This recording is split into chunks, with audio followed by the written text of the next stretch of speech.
നക്ഷത്രമാകും.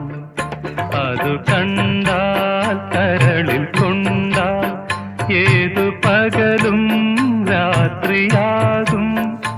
ആ നക്ഷത്രരത്നങ്ങൾ വാരി അണിഞ്ഞാലാകാശമാ